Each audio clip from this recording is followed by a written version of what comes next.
All right, in other news, the Titans offensive coordinator Nick Foles spoke on the Titans' backfield. Would you draft Tom Brady if you were in a best ball league? Would you spend your last round pick on Tom Brady just over Drew Lock? Yeah, just right, what the depends hell? What my options are. I might. Just something. I Like, might do it in our league just to see the reaction for content. Yeah, just for S and G's, as it were. Yeah. Just for smoke. You should. I haven't dropped him on a dynasty team yet, by the way. I have one dynasty team where I've held. I can't do it. Tom It's Brady so funny. Do it. The Justin Jefferson? That'd be pretty cool. Be DeVonta amazing, Adams. right? That league that I talked about, that dynasty league where we just did the rookie draft. Literally, a guy in my league finally dropped Brady. Like literally the day before Brady, that news came out that Brady was like, no, because we don't. Yeah. We're just doing we don't do any free agent moves. Okay. It's the rookie draft and we do a waiver system, a blind bidding, with free agent dollars system, and that doesn't happen until August. So he's on the waiver wire until August. Would be interesting to see. So anyway. But can you imagine? You hung on to him through his retirement year because you never know. Now we're getting to the draft and you're like, all right, I gotta create a roster spot for an incoming rookie. Fine, I'll drop him. Actually, I can't let go. Yeah, and it's a super flex league where again and 12-team leagues, 33-man rosters with a 3-man IR. So it's like there's no I have Taylor Heineke still on my team. Like I have. Blaine Gabbert is owned in my league. Carson Wentz is, right? Is Taylor Heineke still on the Falcons? Yeah, it's your deal. Kirk Cousins. Yeah. Okay, may get some run.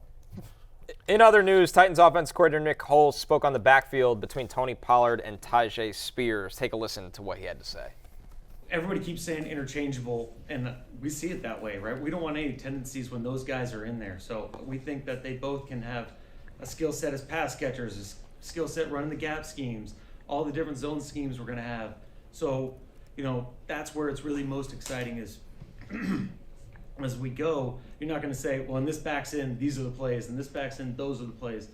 They can really function on all three downs, and really they're not any they have no scheme limitation. As you see the comparison here from last year between Tyjae Spears and Tony Pollard, Matthew, definitely a tough situation to navigate in fantasy for sure. No, it's not tough at all. You just ignore it. Right. Yeah. Seriously, I don't know that I'm out because they both have value, and if anything, if either one of them got hurt, the other one would have a lot of value. We expect their offensive line. Their offensive line has already improved from last year. It's gotten healthier. They signed the center. Could look better in 2 weeks. Exactly. Yeah. We think it's going to look a lot better after the draft as well. You're certainly interested in what Callahan will do with this offense. I think both guys, but I think they're both like sort of flex plays. They're just going to be sort of like they're part of a committee on a mid to low scoring team, and they're just kind of like they're flex plays unless something were to happen to one or the other one of them. I still just can't shake 2 years ago just how freaking good Tony Pollard looked. That game against Minnesota where the Cowboys beat him 40-3, and he's running these wheel routes. He's basically just lining up a wide receiver as well. It's like this guy's playing a different sport, and he was so bad last year, and just everything was off. And I just wonder if it was just the leg, and just like he came back from a broken leg in the playoffs, and maybe he's just wasn't healthy. And he talked about how he wasn't really right until November, December. Maybe just the rhythm was off. And maybe there's still something there where he could still be an elite guy. The issue is that he's probably just not going to get the opportunity, whatever happens. But by the way, and Tyjae Spears had explosive moments last year as well. Tyjae Spears beat the Jags in their season, with these huge runs. 1,000%. So I do think it was somewhat of the leg. I think Pollard will be better than he was last year. I don't know if he will fantasy-wise because it's not as good as an offense. He's not going to get nearly as much work, but he'll look better, I think, to your point. The problem is with Pollard, too, is that if he is just Tony Pollard again and he's back, then the Titans and everyone will be like, well, it's because he's got a reduced load, and this is what he should be because he was so good in Dallas when Zeke was there. So it's like it's just if he plays better. Usually, if you play better, that correlates with getting more opportunity. With Tony Pollard specifically, it may not because he's only ever done it in a part-time role. By the way, cut to the Cowboys not drafting a running back and just bringing back Ezekiel Elliott, who I traded in my dynasty league, and everyone traded for pennies on the dollar last year. Watch him all of a sudden now he's a top 15 running back because he's going to 1,000 yards. 12 touchdowns. Zeke was really good last year. And he was really fast, which is the strange thing. Some of his next-gen stats, the speeds, the 20-mile-per-hour runs, he was actually looked healthier. In other running back news, Kevin Stefanski said there's no timetable for Nick Chubb. The Browns did restructure Chubb's contract for 2024, lowered his number significantly. It just feels like with how severe that injury was, Matthew, they're not going to push this one at all. No, they aren't. And I spoke to Kevin Stefanski about this at the Combine, had the definitive Kevin Stefanski interview. I don't know if you guys... The reigning coach of the year. Turns out he is. There was actually, it's not in here, but there's actually no timetable for Matthew Berry realizing that Kevin Stefanski is the two-time coach of the year. Yeah, wait, he's two-time? Yeah. He's won it twice? God, damn. But he did, to that point, like they're very happy with what they got out of Jerome Ford here. They also signed Deontay Foreman, which is kind of a very under-the-radar signing because Foreman is a guy that, you know, when he got 20 touches last year for the Bears, was effective. When he has gotten work in the NFL, whether it was with the Panthers or the Bears last year, he's been effective. He's kind of a really, he ain't Nick Chubb. No one's Nick Chubb, right? But, like, he's a pretty effective runner for what the Browns like to run on offense from a power standpoint. So he gives them some nice depth along with Ford on a team that's going to be throwing. You know, assuming with a healthy Watson, with Amari Cooper, with Elijah Moore, with Jerry Jeudy. Thank you, Jerry Jeudy. Yep. You know, like they added like Njoku, of course, as well. So like suddenly, like yeah, I think they're going to take their time with Nick Chubb, but I don't mind him as a late flyer. Like we'll have more info as we get closer to August, but I don't mind Chubb as kind of a late flyer because I think he'll play at some point this year. Just probably not at the beginning. I mean, he could win leagues in the playoffs if he's coming back. If he's Nick Chubb by the end of the season, because you figure that he'll be getting goal line work, and they can ease him in and ramp him up. And still, like he is arguably the best pure runner in the NFL when healthy. So certainly a ton of upside in Nick Chubb. Over with the wide receivers, a lot of news trickled in. DeVonta Smith signs a 3-year, $75 million extension. $51 million is guaranteed. We'll get back to that one in a second. The Dolphins will exercise Jaden Waddle's 5th-year option. No surprise with how good he's been. T. Higgins says, I do anticipate playing for the Bengals in 2024, and there is precedent for CeeDee Lamb sitting until he signs an extension per Michael Gelkin of the Dallas Morning News. Matthew, it feels like the CeeDee Lamb situation might be the most fantasy significant because we've seen guys sit and it's taken, like Josh Jacobs last year, it takes guys much longer to get ramped up back to themselves. Yeah, we'll see when we get to August. I'm not worried about him sitting out now. I'm worried about it if we get to August. My guy, I'll talk to Aites. My guy Aites, I'll talk to him and I'll be like, listen, let's get into camp. But like, you know, if listen, Jerry Jones is all in. He took care of running back with Royce Freeman, and now he's got to take care of wide receiver with CeeDee Lamb. Like it's steps. It takes time. It takes time to put the pieces together. Try and mentally calculate in my head what the over-under for you saying my guy Aites, I call him Aites. No one else calls him Aites, but because we're friends, I call him Aites. It would genuinely be like 114 and a half the amount of times. I would take the over. Yeah, take the over. I would take the over. Yeah. Because I'm proud of my friendship with my guy Aites. Yeah.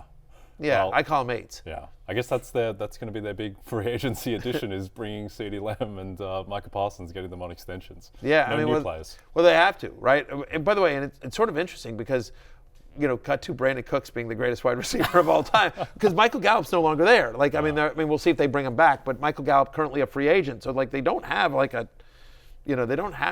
ton of depth right there anymore, right? You know, especially like, yeah.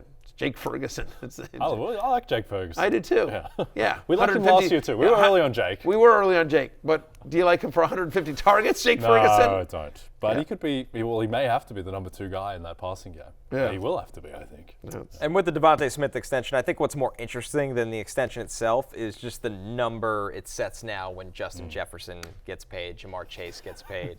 It's going to be out of this world. And CeeDee Lamb, when my guy Aites and gets paid. CeeDee Lamb. Which is why it could drag out. Some other notable transactions. The Chargers signed J.K. Dobbins to a 1-year deal.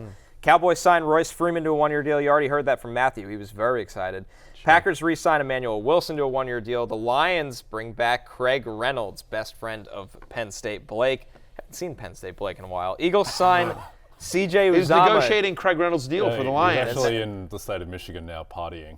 Right. Yeah, he's now Michigan State Blake. The East Lansing disaster. Eagles signed C.J. Uzomah to a 1-year deal. Oh, championship. That is, oh man, if you want a backbreaking penalty that costs you a touchdown. As a Commanders fan, I was very excited to see C.J. Uzomah go to the. That helps the Commanders' odds for the NFC East. J.K. Dobbins is pretty interesting there. I mean, like, again, still only 25 years old. right? Obviously, familiarity with Greg Roman from their time together in Baltimore. And so Greg Roman now recreates the Ravens backfield with Dobbins and Gus Edwards. I was super excited about Gus Edwards as a sleeper. Now, like, okay, great. Now we're into a committee. It's going to be, but I think they're going to run enough that both guys will have value. And I still like Dobbins is the bigger name. And if he's fully healthy, then he'll probably get drafted higher as we get closer to August. I still like Gus Edwards, who's just going to grind his way to 900 yards and double-digit touchdowns. And, like, no one's going to be excited about it when you draft him, but he's going to provide value. And they'll draft Blake Corum in the 4th round and make it really make difficult it to figure out. just a committee. But, like, Dobbins is good. When Dobbins, I mean, the problem is he's just never been able to stay healthy. But Dobbins, you know, guys, for his career is averaging almost 6 yards a carry. Yep. Justin Herbert is not a very appetizing fantasy prospect. And you're at this seeing point. it. I've done a couple of best ball drafts where it's like he's an afterthought compared to what he usually is. Like, that's crazy. And I get Yes. it. They will be more run heavy than we've seen in the past. But like they were Roman was super run heavy in Baltimore, and Lamar Jackson still put up crazy numbers. I get it. Herbert is not the runner that Lamar Jackson is, but Herbert's not a nothing in the run game. Like, they're not going to not throw. Like, I mean, you know what I mean? Like, I mean, he's still Justin Herbert. I think the hate on Justin Herbert's gone too far, is my point. 3 years ago, he finished as the number 2 quarterback in fantasy, and I'm not sure, like, you just have to project that team with, like, Malik Neighbors on it, or Rome Odunze, whoever they're going to end up taking. Like, they will presumably go receiver. I'm not convinced they will. Is that right? Yeah, really, I think that's are they wrong, going with obviously. Quentin Johnston? They'll go receiver, just maybe not round We one. don't know if it'll be at 5. Right, maybe not at round one.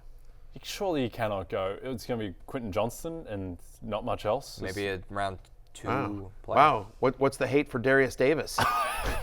Not a Josh Palmer guy? Yeah. Yourself? I like Josh Palmer. Yeah. Josh Palmer has talent. I just that's jarring to have a year of Justin Herbert's prime. Like, It's pretty crazy. They're all in. Like, they've got the restructures for Khalil Mack and Joey Bosa. The offensive line is in much better shape than it seems like it's been for the Chargers since, like, pre-Phil Rivers. Like, this team is in to win now. Jim Harbaugh didn't go there to finish 3rd in the division, and if they're going in with that wide receiver situation. But I guess Herbert, the sneaky thing with Herbert is what he can do with his legs. Yeah, as but well. by the way, here's the other thing. Like, if you're the Chargers, if you're Joe Ortiz, friend of the podcast, the new general manager of your Los Angeles Chargers of Anaheim, I wonder if... Definitely not. No, it's not about Anaheim. yeah, They play SoFi Stadium. that's how I great refer to him. Mike But in all seriousness, like, if Sean somebody's Figgins plays desperate for Anaheim. neighbors or there's a quarterback there at 5, if you're the Chargers, you say, like, hey, we'll trade back to wherever. They will. And get, instead of neighbors or Odunze, we'll get Brian Thomas. You know what I mean? Or we'll get, I still think they'd take a right tackle. we could get Mitchell, we could get, whatever, McConkey, we get Pearsall in the 2nd maybe. Like, I mean, there's like, it's such a deep wide receiver draft, and they want to be so run heavy. I think there is also an organizational thing of we just took a wide receiver in the 1st round last year. And so to double, even though that's not But the they right didn't. way to think about it. The problem is that group didn't. True, they didn't. That's the tricky. franchise That's didn't. what makes Yeah. it tricky. True. Right. That's fair. But, I mean, I don't know how much the, how much the owner is going to say anything. But, yes, they took a wide receiver in round 1 last year, and that wide receiver did not work out. Yeah. It was a tough year for Quentin Johnson. And hopefully in year 2 he bounces Can't back. close the book on him entirely yet. Right, exactly. I think Yeah, that's not yet, fair. but Friend like- of the show as well, so we'll be cheering for him. Sure. Yeah. Yeah. Remember when he came on the show? Las Vegas. Oh, cute. You were there. Yeah. Huge. I might have been hungover.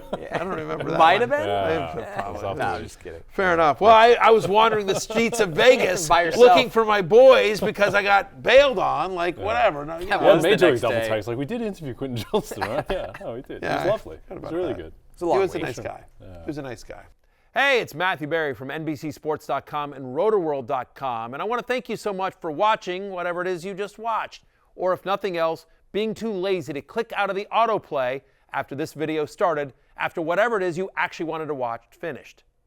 But now that you're here, I'd like to take a moment here to ask you respectfully now, okay? I'm asking you respectfully to subscribe to the NFL on NBC YouTube channel.